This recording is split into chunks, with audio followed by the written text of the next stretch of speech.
We've got the P-51 1700mm from FMS running on an SMC 4400 lithium high voltage pack and an AR-637T. Excuse the rat's nest of wiring in here, but man, this is one monster of a plane. Look at the size of this thing. You can see the AR-637T, you can see hopefully you can see where the battery is. The wind is starting to kick up and I don't have my GoPro, so I'm gonna do my best to clean up the audio if need be. The mixing board is all set, got the wings plugged in. This thing is heavy. It weighs about 15 to 20 pounds with a battery in it. It's insanely cool though. I mean, look at the scale details on this thing. True to scale landing gear. Sweet, ooh, the wind's catching it right now. Blowing it out of my hands. True to scale landing gear. We got removable fuel tanks. It's actually trying to fly out of my hands. This is nuts. There, it's pointed into the wind. That'll make it easier. The cowl, or the coolant, this part here actually moves when the flaps are dropped. The coolant exhaust, or whatever that is, actually moves in and out. That's super cool. The gear are completely sequenced by the mixing board. The plane is just gorgeous in the sky. It handles really well. We flew it and did some B-roll footage on a 5300 lithium high voltage pack. We're going to fly it now on a 4400, as I mentioned in the beginning. And I have already flown enough camera with one. I got a ton of flight time out of it, and it handled really good and got it to do some neat little aerobatics that I don't think it would be normal to do in scale. Look at this thing taxiing around. Handles really well on the ground. We're going to go into half flaps first off, get it lined up. We have a slight crosswind, so this might come out a little janky. But here we go. Here we go.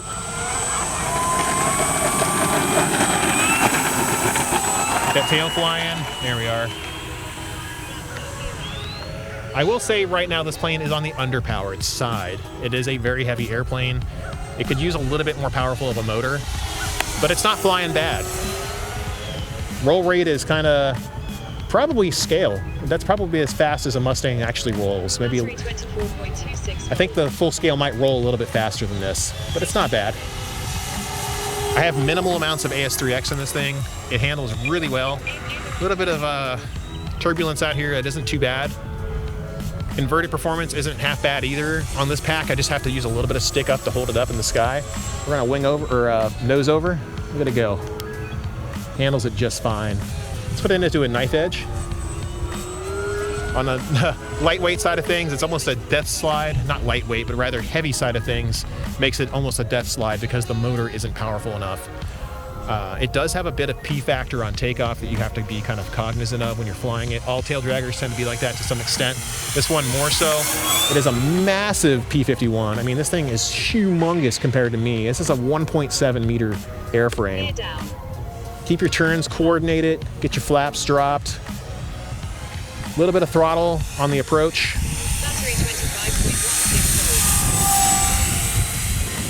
Come on, baby, line up. You definitely don't want to smash this thing into the ground. I don't think the retracts will take it. I'm pretty sure they'll shatter. I've seen videos from other channels. Because I do a little bit of research before I fly every plane to get an idea of how it's going to perform, and noticed that was an issue with some of them. But this plane's been out for a long time. So it's not like they probably haven't fixed some of that stuff. Let's get another landing in. The winds have subsided just a little bit. Should make it look a bit better. There we go. Line her up.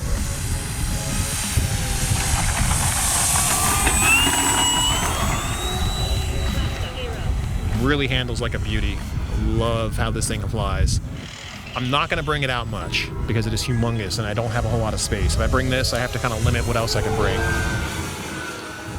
But you can throw it around in the sky to an extent. It does have some pretty good big size servos in it. This is actually getting into big boy servo territory. How's it tracking, Will? Hopefully not too bad? Looking good.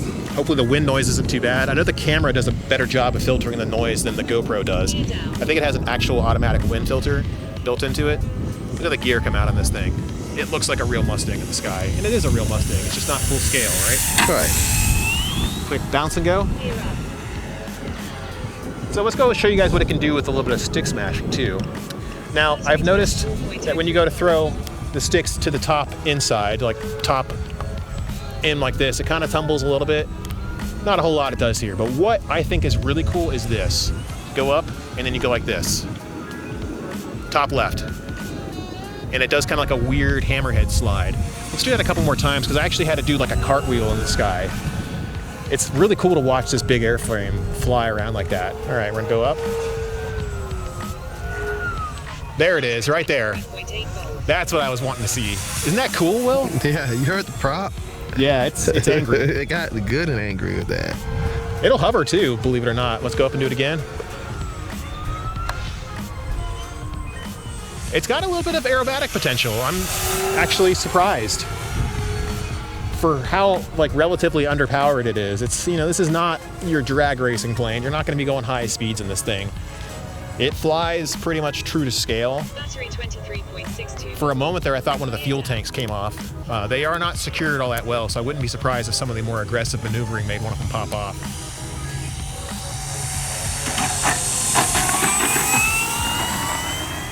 I want to do some one wheels, but I do have the feeling that it might damage one of the retracts doing that. So let's go ahead and do some other stuff instead. Yeah, that bird almost flew right into the plane. You saw that? He would have got chopped up. Oh, he would have gotten chopped up. I don't think bird versus plane is going to win in this one.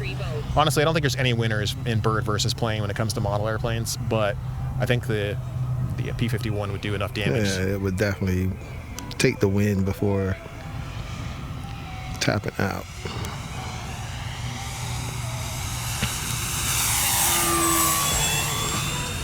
That is pretty good, man. Very, very, very solid in inverted performance, just like the smaller 1100 millimeter racer P-51. And it's funny because they're both probably about the same speed, just because of the relative difference in the way the plane flies. Actually, you know what we haven't tried yet is the hovering. I know nobody gets a P-51 to hover it, but you know what? Sometimes not even sometimes, that's the whole point of our channel. What can these planes actually do? So can this thing hover? It did momentarily. Yeah, for the moment there. You could hear the when the propeller starts to make that mosquito wing sound is when it's starting to hover. It's something about it whipping its own prop wash, I think is what's happening. It's cavitation, I think is the word that people use for that. When the propeller starts to cavitate, it sounds super cool.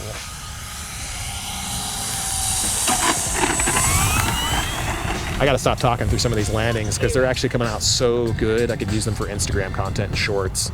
This is so cool.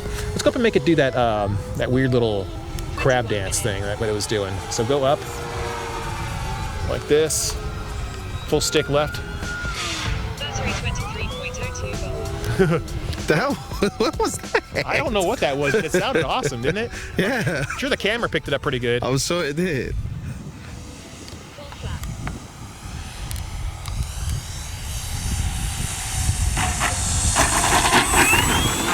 Getting a little bit of wind wheel action there in this wind. What is our voltage? Battery 22.45 We're volts. about to switch over to a 3600 pack here in a little bit. Let's get a high-speed knife edge going while we still have the power. Oop, didn't feel that one. It's always okay to try again, and especially if you don't feel it. Like if you're not feeling it, don't force yourself to do it. That's usually when people get into mistakes, if they're not feeling it. We're gonna do it a little higher. I don't think that this plane can sustain a high-speed knife edge the way I'm thinking it will. I'm stick over rudder right now and it's still descending.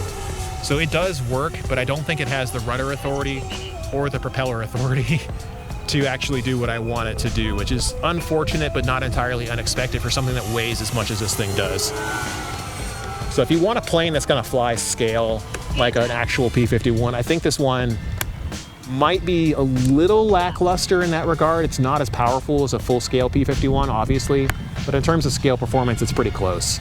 And for as heavy as it is, and in some of the winds we're flying in, it's almost like it doesn't even have any wind at all. It really cuts right through it.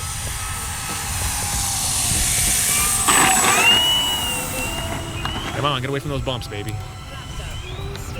You got to be Johnny on the spot with the throttle sometimes. I actually have to bring it in with half throttle too. So if you guys want to know how to land this thing, we'll do that real quick. Just give you an idea. So we're gonna get into the pattern real quick so that you have an idea of what we're doing. We're gonna drop the gear now, and then I'm gonna bank in, use some rudder to point the nose in the direction of the bank, drop the flaps, and as we get lower and start pulling the elevator, I'm gonna hold much more throttle to get it to have a slope for the approach. There we go. Use the rudder to keep it going straight, dance with it a little bit. It takes some effort and some work to land a tail dragger without it looking like, you know, like it's all over the place. but it does work and it is very rewarding. It's one of the more fun things in this hobby is to fly tail draggers. There is a reason why full-scale tail draggers require a tail dragger license, or at least a certification. It is noticeably more challenging to fly. We're gonna hot swap to a 3600 pack right after this, see what else we can do with it as soon as we land it. Battery 22.7 volts. It is not easy to get a tail dragger to stay straight, but it handles it just fine on the pavement. It kind of skids on this rubberized pavement, which is pretty cool. So come on over here and take a look at the battery compartment. Might be easier from that side. Okay, so there's not a whole lot of space you can work with in here. The 44s are about as big as you'll want to go. We did fly it with the 53 and it flew nose heavier than all get out. The 3600 SMC that we're going to toss into here will probably fit much easier, and hopefully I'll be able to get a better grip on it with the included battery straps. Remarkably, this plane is it's a really good flyer. I'm shocked at how good it flies. It's so heavy and big, and the throws aren't all that much. I wasn't expecting all that much out of it, but I'm pleasantly surprised. If you like P-51s, this is a plane definitely to look into. That shouldn't go anywhere. All right. Let's make this the best takeoff yet. Here we go.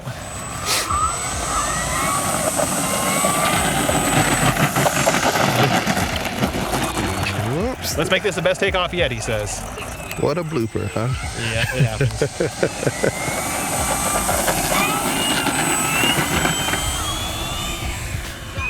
P-factor is real, guys. Definitely is. And there was some wind shear that we just encountered, which is why the plane was kind of wobbling like that. Let's see. 25.27 volts. Plenty of power. Now let's try a high-speed knife edge with a lighter pack. Okay, it actually holds knife edge now. Weight makes all the difference in this thing. Maybe CG too, because we actually have the battery a little bit further back in terms, or at least the weight to shift it back further because of the lighter weight pack in the nose. It's flying really good. Let's go put it in inverted, hands off. Nose heavy, but not as severely as it was before. Battery 23.52 I'm blurring in those clouds. That's okay. I'm liking how this thing handles now. 36 seems to be the sweet spot. 44 handles good too. Let's get another knife edge pass going.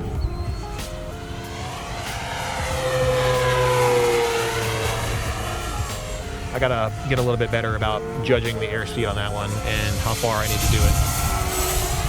We're gonna go ahead and make it a longer approach this time. Hopefully the plane doesn't get blown into us by the crosswind that we got right now. Here we go. Getting a little closer, full throttle.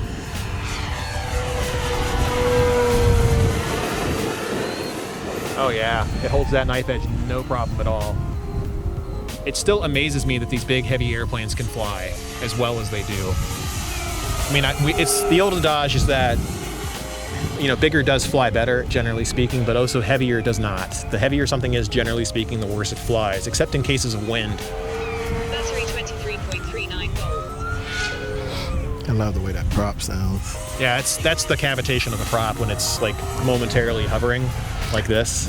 Or earlier, the wind was blowing through it, and you could hear it pulsing through it. Sounded great. Nice. Got a quick torque roll out of it, a couple of them actually. They weren't the best thing in the world, but that you can even hover a P-51 is pretty cool. Testament to how awesome the design is, even when scaled down. Any bigger than this, and you're starting to get into territory where the plane handles very much like the full-scale Mustang. And this one isn't very far from that. Let's showcase some of its slow flight characteristics, so let's go ahead and get her lined up. Gonna be very careful banking and yanking here. I do not want to go into those trees. Flaps coming in. Flying with half throttle right now. It is nice and slow, throttling up, getting out of that wind. We're gonna turn it around, try to get a better approach down the runway this time. That was kind of a test case. 0.09 volts. This airport's runway is not north-south, and the winds here tend to come from the north, so we're dealing with a northerly crosswind right now. Pointed away from us. It went in the ground effect for a second. See the turbulence there? Getting bounced? Flaps up. It's hitting rotor turbulence coming off of those trees. That was pretty cool. Everything that flies gets affected by currents. It's awesome. Battery 22.2 volts. How's the tracking and everything, Will? You doing good? Doing good, man. Awesome. Let's do some more inverted with it then. Get all the way out there and get lined up for this approach. Use some right rudder to help turn it to the left. Gotta think everything is backwards when you're upside down. Looks real good out in that cloud out there. I bet.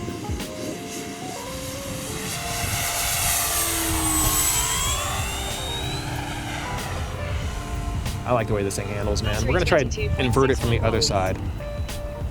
It's got a little bit of adverse yaw to it too, I'm noticing. I think we can get it rotated right here. There we go.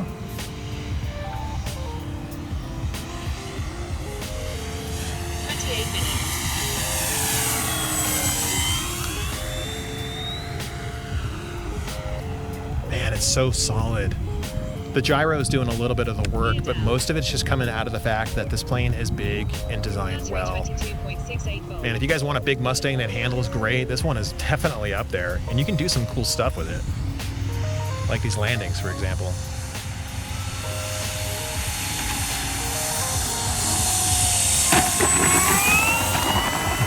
That one just kind of decided to plop at the end, didn't it? It does have suspension too, so it can handle the rougher landings, but they have to be vertical force. It can't be a frontal load. Yeah. Can't be coming in off that side. Keep your throttle up when you're landing. I'm at half throttle right now to get it to land like this. There we go. Crosswind's catching it, but I'm trying to keep it straight. Centerline discipline is difficult to maintain in these conditions, but it is fun to try. Give a little bit more landing practice in with this bugger. Then we'll do some more B-roll stuff with it, and then we'll give you guys our final thoughts on it.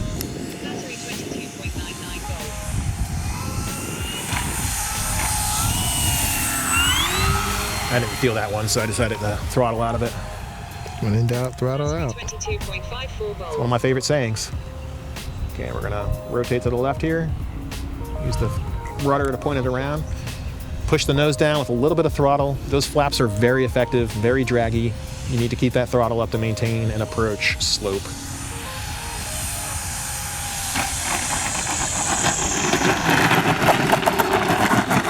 Once it starts rolling, it starts looping. Nothing you can do about it. Look at this thing. Beautiful model. We've flown it on a 4400 pack. We've flown it on a 3600 pack. We've got, I mean, this thing will not stop spinning. Stop. Thank you. It is heavy. It is gorgeous. It flies just like a full-scale P-51. Let's get those flaps up so that they stop jittering. I mean, the scale details. Look at these suspension on here. Actually, let's put it on the ground because I can't do it at the same time with the wind blowing. Plenty of suspension action. Look at that. It can bottom out all the way to the almost to the bottom of it. Handles it great. You can have rougher landings with this thing. Not even a problem in the world. If you don't want to fly with the tanks, they pop right off. They're easy to remove. I'm surprised they didn't come off in the air with how easy they are to take off. The jet looks absolutely gorgeous. I mean, I may have screwed up the way like some of these screws went into here on these horns. Maybe they aren't supposed to stick through, but I couldn't get them to fit any other way. Not really that worried about it. The plane handles fine with them the way they are. It may actually add a little bit of negligible drag, but otherwise isn't too bad to worry about. The tail wheel actually comes in and out too. If you guys hadn't seen that yet, that is actually a full moving mechanism, which is super cool to see. Overall, in terms of Warbird potential and everything, I gotta say, man, this is definitely up in there for me. I'd say it's about a 9. 9 for me. Where it could be better, these are Fisher Price wheels. That is rock solid plastic. That's another reason why it's sliding on the ground. If I put it back on the ground real quick, you'll see just how easy it slides. That's kind of a problem, but maybe it's also a good thing on pavement because if it didn't slide and it had grip, it might actually tear the retract out of its housing from the side load. So I would still prefer it to be a little squishier and not Fisher Pricey like that. The prop is, oh my God, look at this prop. That is such a good looking propeller. Totally scale. I mean, I'm gushing over how cool this thing is because I always wanted the P-51 and I was kind of worried that I wouldn't be able to fly it because of the P factor, but I mean, once you get over that and you stop being afraid of it, you start flying it and having fun. And that's what this hobby is really all about. Thanks again for watching, guys, and check out the B-roll stuff coming right after this. You need strong stick and rudder skills to keep this Mustang tracking without ground looping. Once you get used to it, it does become docile and easy to operate. This inherent difficulty is why full-scale aircraft pilots require a tail dragger endorsement for their pilot's license in order to operate that type of aircraft. This difficulty is inherent to tail dragger aircraft and is a real challenge that you must learn to overcome, regardless of whether you're flying full or model scale.